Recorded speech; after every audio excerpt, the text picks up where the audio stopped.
Until midnight.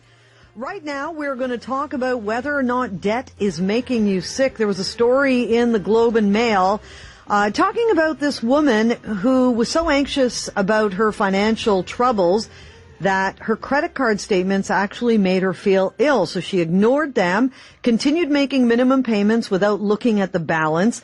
Finally, she took a look and she realized that her debt had grown to more than $28,000. Well, across the country, Canadians are slipping deeper into household debt in the last quarter of 2014. The ratio of Canadians' credit market debt to disposable income reached a record 163.3%. That means we owe $1.63 in mortgages, other loans, and credit card debt for every dollar of disposable income. And joining us to talk about the stresses of debt is Gary Dierenfeld. He's a social worker and speaker and a friend of the Nightside. Welcome back, Gary. So good to be with you again, Barb. Thanks for having me on. Thank you. Great to talk to you. You know what? Honestly, I can say that I can relate a bit to that stress of statements and fear of looking at statements. Is this something a lot of people experience? It is a phenomenally common experience, unfortunately.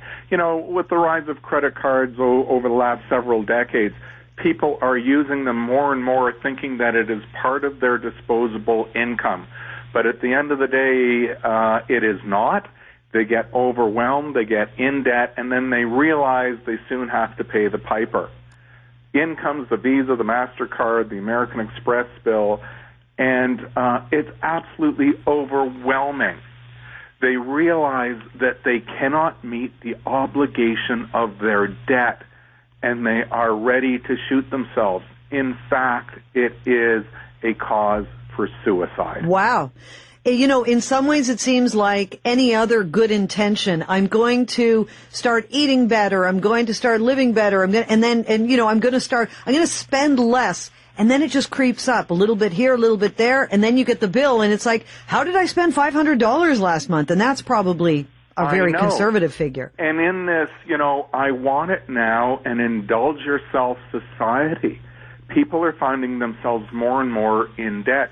There's also a concept, Barb, that we call financial infidelity. That's when you try to hide your debt from your partner. And so you're out there spending the money, and your partner doesn't even realize the mismanagement of the funds. Then not only are you overwhelmed for the sight of the bank statement, now your marriage or your relationship is at risk too.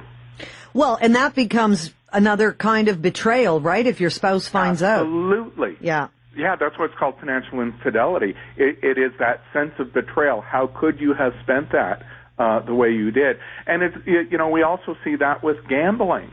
We see that with lottery tickets. People start to say, well, I'm in debt this way, and they develop these fantasies of how they're going to get themselves out of debt, and then they wind up hurting themselves more.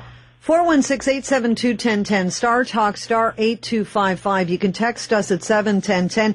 If you have any questions, Gary Dierenfeld is here. He's a social worker and speaker, and we're talking about whether or not your debt can make you sick in terms of stress. Gary, you mentioned in extreme conditions, in extreme cases, people have actually committed suicide over debt.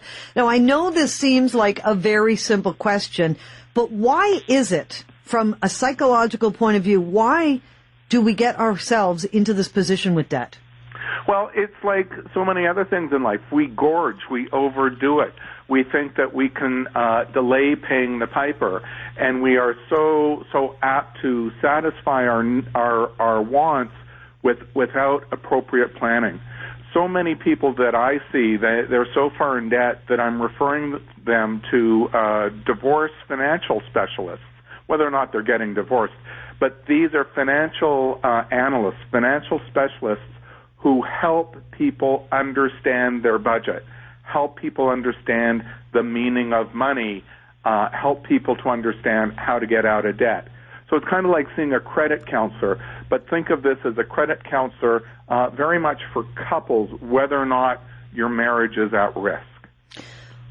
I know everything is more expensive, but it seems also like people nowadays, they want the best of everything, and it's such an instant gratification society. They don't want to save up money to get the nice house. They don't want to save up money to get the nice car.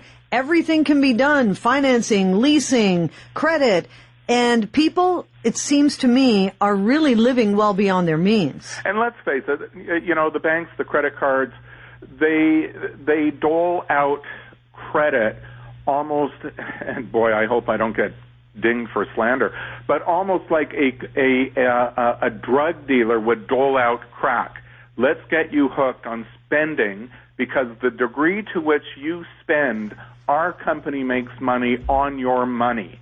And so there is a vested interest in these companies to get you to spend beyond your means, whether you like it or not. At the end of the day, they can foreclose your mortgage, they can repossess your car. So they're not the ones who are at the same kind of risk as is the individual. And so to those persons who are listening to us, Barb, who are in debt, who are overspending, we don't want you to live with anxiety, fear, depression, fractured relationships. We really want you to get a handle on this. You really can work your way out of it. You know, I heard the bumper before I came on. Gail Van Axelade's coming on between 10 and 12. She's a wonderful lady to listen to for financial management. You know, Debt Do Us Part was a great show. Oh, yeah. And I know, you know, she usually listens before she comes on, and I know she'll have a thing or two to say about what we've been talking about, because she has dealt with so many people in trying to get them onto a budget and get them out of debt. And I'm sure she's seen a lot of the emotional stresses along the way. We're just going to take a quick break for traffic. Gary Dierenfeld is here. We're talking about the effects of debt on you, stress, anxiety, sometimes illness. If you have any questions for Gary, he's a social worker, 416-872-1010. Start us at 7. Right now, I am with Gary Dierenfeld, social worker, speaker. We're talking about debt and the toll it takes and the effect it has on us. Are you in a situation where your debt is out of control? Have you found a way to take back control over your debt? 416-872-1010, star talk, star 8255. Text us at 71010. Gary, do you have a lot of people you see that come to you with a lot of stress and anxiety around debt? Absolutely. They're remarkably overwhelmed. Their relationships are tattered. And, you know, to do the assessment, it's pretty straightforward. You simply ask, how much consumer debt do you have? What is your mortgage? What are your student loans? What other debts are you saddled with? And then you ask them, what's your gross annual income? And very quickly you can see that the numbers don't add up. And so these are folks who need practical guidance to get out of the hole. And they need to team up with their partners so that they're pulling in the same direction. They also need to talk about what is their relationship to money. For some folks, money is like water. They don't understand that it's on a tap, that you get to turn it off. Some folks equate money with well-being. Some folks think they've used this language, I deserve this, I deserve that. Yeah. And you have to realize this isn't a matter of what you deserve. This is a matter of what you can actually afford. So we sometimes have to work with them to change what we call these cognitive distortions, the lies we tell ourselves that make something wrong seem right. That's really funny. I deserve this, I deserve that. That almost reminds me of that difference between I want this and I need this. Yes. And all of this really has to do with wants, but this sense that I can buy my happiness, or that I deserve this, or why can't I?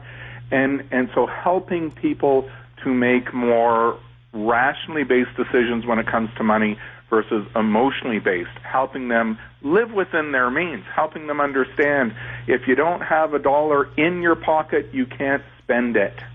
Gary Dierenfeld is my guest, social worker and speaker. We're talking about debt making you sick in terms of stress and anxiety. When you have a client come to you and they are absolutely overwhelmed with debt, what is the first step you take? Well, the first step is helping them do a financial inventory, to a budget, to really understand. Because most often these folks haven't done a budget. They don't know what their income is relative to their expenditures, relative to their debt. Having them see that in black and white, figure that out, is the first step to being more realistic, to having a more realistic appraisal of what you can and can't do. Personal story, my wife has me bring home a receipt for every dime I spend. I don't feel controlled by her. For every dime I spend, she puts it in a spreadsheet. Like everyone else in the world, our income can wax and wane over time. When it wanes, we go to the spreadsheet and we say, where can we cut back our spending? But because we know where we put every dime, every dollar, then we can make reasonable decisions. If you don't know where you put your money, you don't know how to manage it. It's very easy, like when it comes to people eating and making a food diary, unless you write it down with Correct. money, it's very easy to forget all the little things Yes. that Yes. add up to the big picture, right? That's right. So you keep track of that, and we take the I deserve it or I want it out of the equation and literally say, what can you not live without? You can't live without food, hydro, shelter. These are must-haves.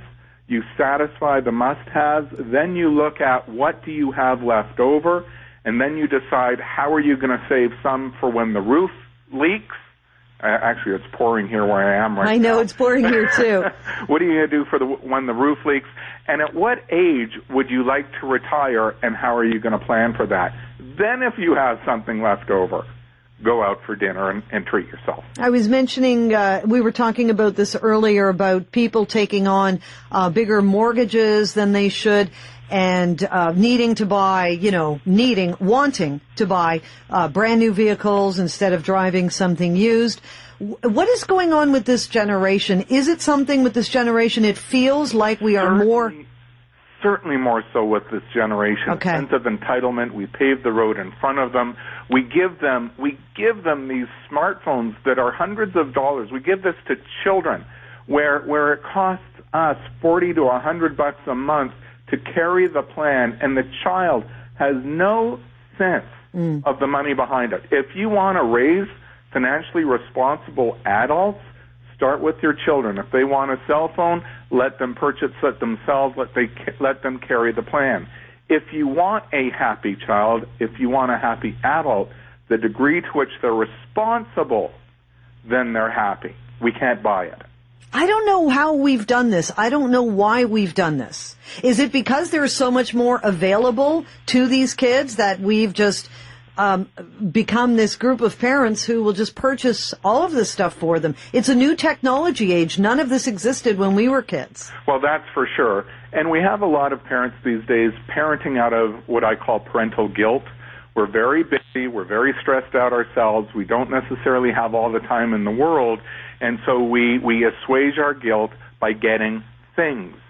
Don't assuage your guilt by getting your kids things. You spoil them. You give them a sense of entitlement as a result. You do not teach them to be responsible. Get on the floor, play with them, do things, let them get a part-time job. Then you're going to have those happy kids we talked about. It's funny, I just got a text from one of our listeners, 71010. He's talking about his youngest son, who is now 35. He said, my wife and I still tease him. When he was young, he had no comprehension of money. When they told him they couldn't afford something, he would always say, just write a check. Right. That is such a common thought. And so we have to teach our kids that there is something behind the checks. It's really amazing when you go back to cash. When there's cash in your pocket and that is the limit of what you can spend, all of a sudden you learn how to budget. If you live on borrowed time, you'll keep on borrowing time. Can we, as a society, go back to being better with money? Totally. But it's not something that will work well if imposed outside. This is something we each have to wrestle with. I think it has to be dealt with as a personal demon within people, to recognize this is my own responsibility. Only I can dig myself out of this debt. And honestly, debt is so psychologically damaging. This depression, the anxiety is I'm worried for what's going to be in the future. The depression is I don't think I'll ever get past this. It's debilitating. It will impact on work. It'll impact on your physical health, not just your mental health. The quicker, the sooner you actually tackle it, then you feel like you're regaining control of your life. And once you've regained control of your life, then the depression, the anxiety can lift.